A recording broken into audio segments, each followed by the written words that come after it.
नमस्कार, जय हिंद। आप सभी का सिलेक्शन आइडिया विद केपी में हार्दिक अभिनंदन है। आज हम प्रारंभ करने जा रहे हैं सामान्य हिंदी का अध्ययन या हिंदी व्याकरण का अध्ययन, जो कि उत्तर प्रदेश पुलिस भर्ती परीक्षा की दृष्टि से बहुत ही महत्वपूर्ण है। सामान्य हिंदी या हिंदी व्याकरण की यदि बात की जाए तब उत्तर प्रदेश पुलिस भर्ती परीक्षा में इसका 25% का योगदान है। सरल विषय है, स्कोरिंग सब्जेक्ट है, बहुत ही आराम पढ़ेंगे, बहुत ही आसानी से पढ़ेंगे। एक छोटा कॉन्सेप्ट क्लियर करते चलेंगे। एक लेसन पूरा होने पर या एक पार्ट पूरा होने पर उससे संबंधित प्रश्नों को हल करेंगे। वीडियो को लाइक कीजिए, चैनल को शेयर कीजिए, सब्सक्राइब कीजिए। प्रारंभ करते हैं। टॉपिक है हमारा सामान्य हिंदी। किसके दृष्टिगत पढ़ रहे हैं? दृष्टिगत पढ़ रहे हैं उत्तर प्रदेश पुलिस भर्ती परीक्षा 2023 के अंतर्गत। यदि भाषा शब्द की बात की जाए तब भाषा शब्द की जो उत्पत्ति है या किसी भी शब्द की उत्पत्ति के लिए एक धातु या जिसे बोलें कि एक मूल शब्द की ज़रूरत होती है, उसको व्याकरण में धातु कहा जाता है। उसी प्रकार से भाषा शब्द की जो उत्पत्ति है वह संस्कृत की भाष धातु से हुई है।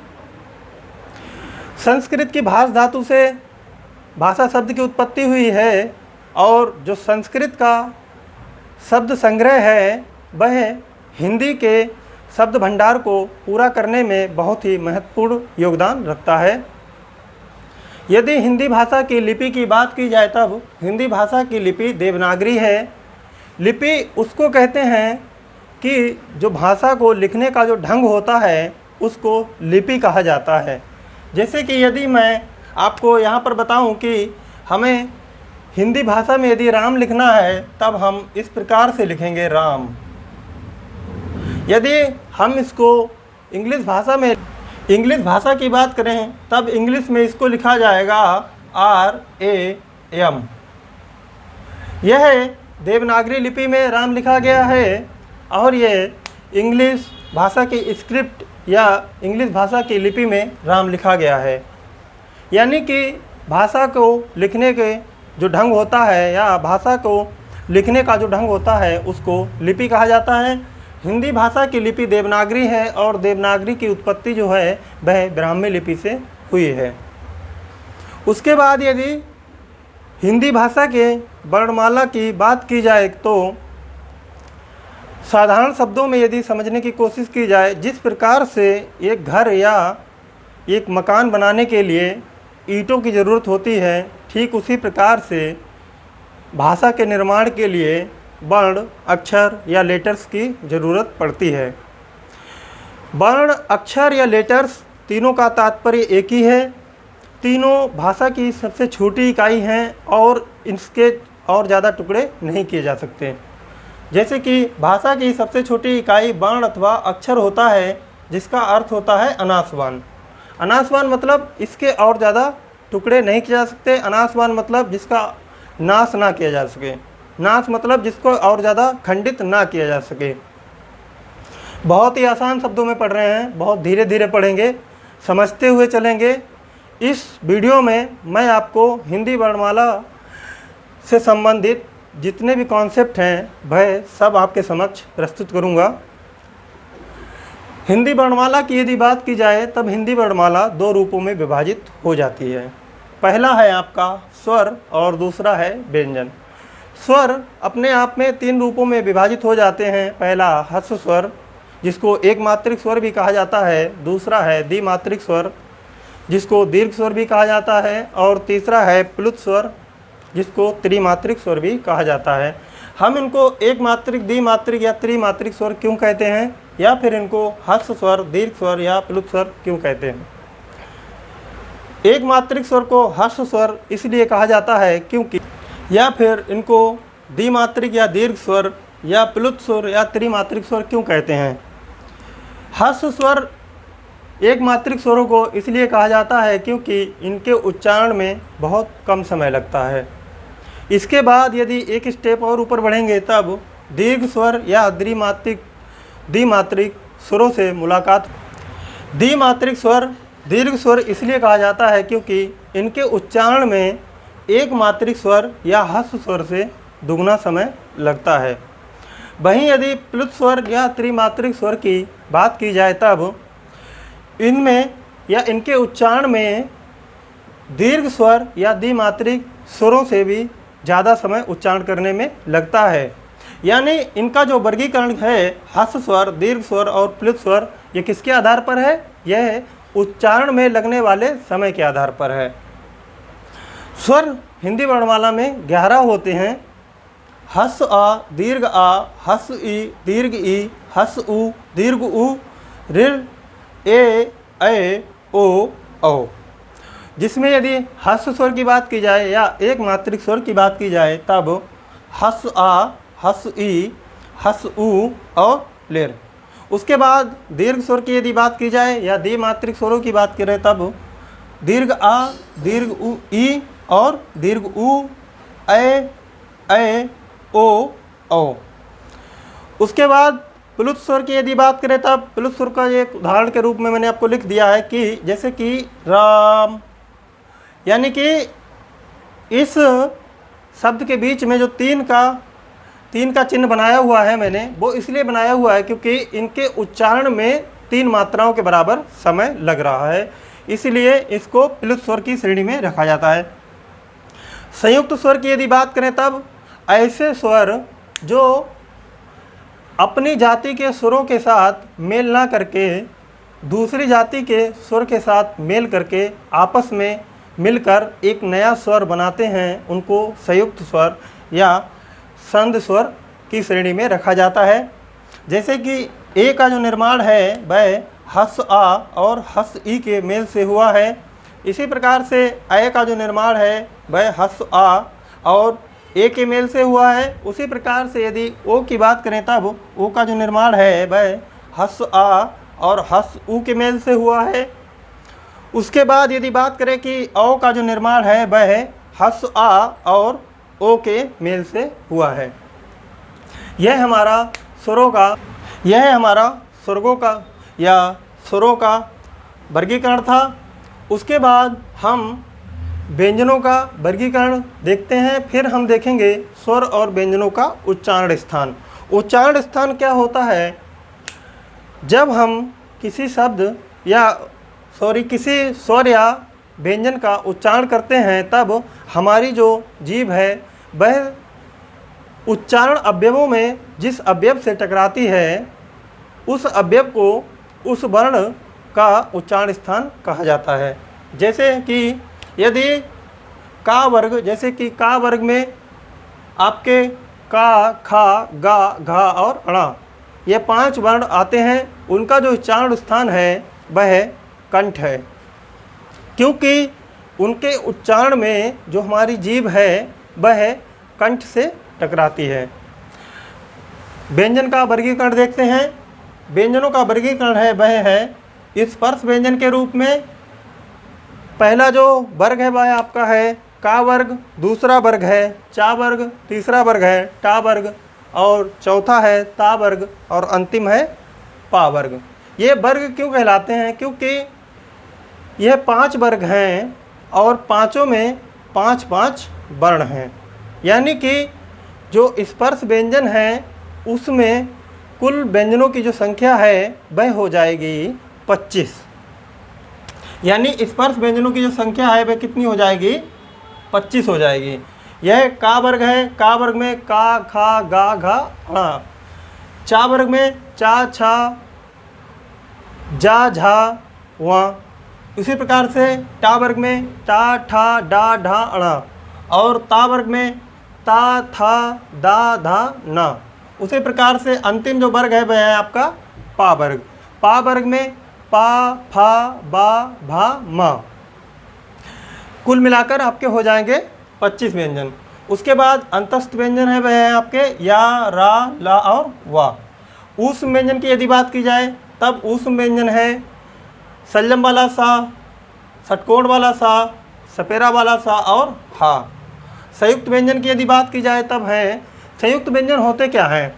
जैसे कि अभी मैंने आपको संयुक्त स्वर के बारे में बताया, जिनको सांध स्वर के नाम से भी जाना जाता है। उसी प्रकार से व्यंजनों की भी एक श्रेणी है जिसको संयुक्त व्यंजन के नाम से जाना जाता है। संयुक्त व्यंजन वह व्यंजन होते हैं जो दो या दो से अधिक व्यंजनों के मेल से बनते हैं, उनको संयुक्त व्यंजन की श्रेणी में रखा जाता है। हिंदी वर्णमाला में संयुक्त व्यंजनों की संख्या 4 है, जो कि हैं छ, त्रा, ज्ञा और स्रा। उसके बाद हिंदी वर्णमाला में एक काकल्य व्यंजन है। काकल्य व्यंजन की श्रेणी में आता है हा। उसके बाद स्पर्श संघर्षी हिंदी वर्णमाला में है चा, छा, जा, झा और या।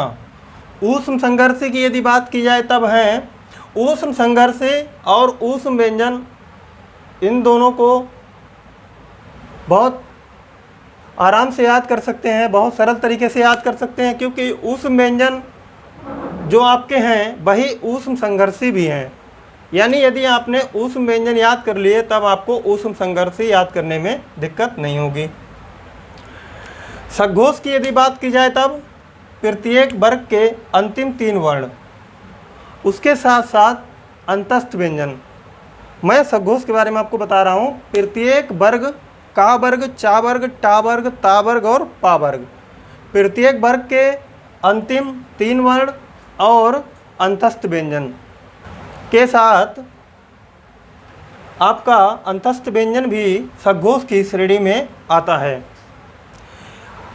अघोष की यदि बात की जाए तब प्रत्येक वर्ग के प्रथम 2 वर्ण, प्रत्येक वर्ग, मैं आपको पहले ही वर्गों के बारे में बता चुका हूँ। 5 वर्ग होते हैं हमारे, का वर्ग, चा वर्ग, टा वर्ग, ता वर्ग और पा वर्ग। उसके प्रथम 2 वर्ण, उसके साथ साथ जो आपके ऊष्म व्यंजन हैं, ऊष्म व्यंजनों के प्रथम 3 वर्ण, क्योंकि जो आपका ऊष्म व्यंजनों का अंतिम वर्ण है हा, वह सघोष की श्रेणी में आ जाता है। इस तरह से इसको रिलेट करके पढ़िए, तब आसानी से याद रहेगा।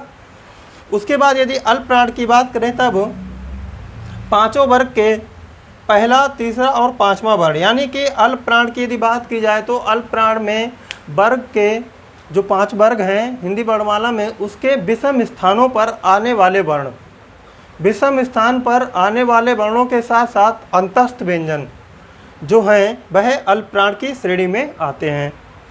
महाप्राण की यदि बात की जाए तब 5 वर्ग के सम स्थानों पर आने वाले वर्ण, उसके साथ साथ ऊष्म व्यंजन आप महाप्राण की श्रेणी में आते हैं। यह हमारा व्यंजनों का वर्गीकरण है, यह स्वरों का वर्गीकरण है। इसके बाद हम स्वर और व्यंजनों का उच्चारण स्थान क्या है उसके बारे में अध्ययन करेंगे।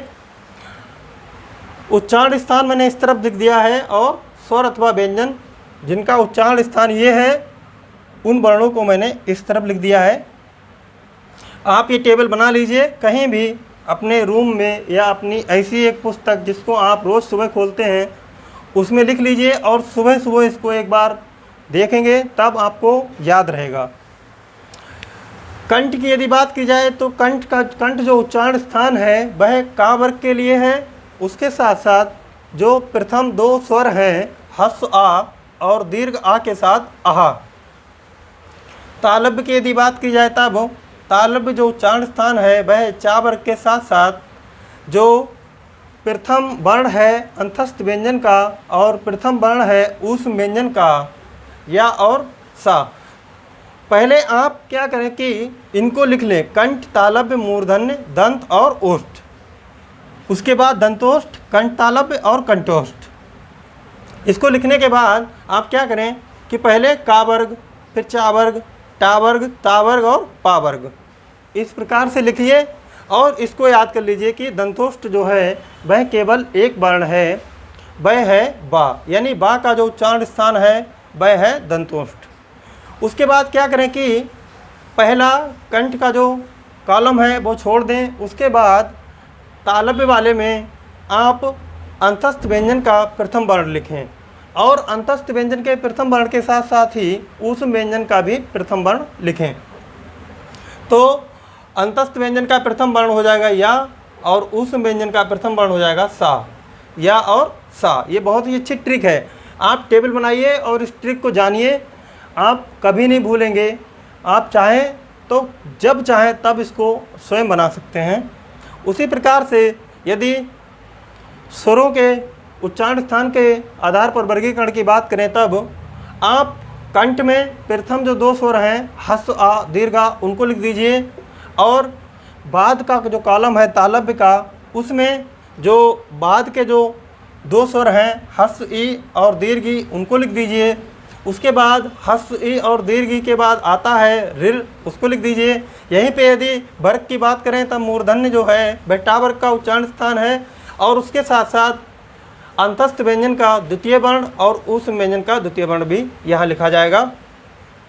दंत की यदि बात करें तब दंत के लिए ता वर्ग के लिए जो उच्चारण स्थान है वह दंत हो जाएगा।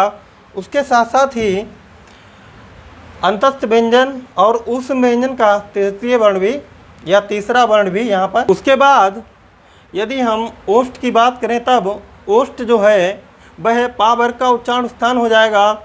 उसके बाद दंत में, दंत के कॉलम में या दंत जो उच्चारण स्थान है वह किसी भी स्वर के लिए नहीं है, यानी स्वर किसी भी स्वर का उच्चारण स्थान दंत नहीं है।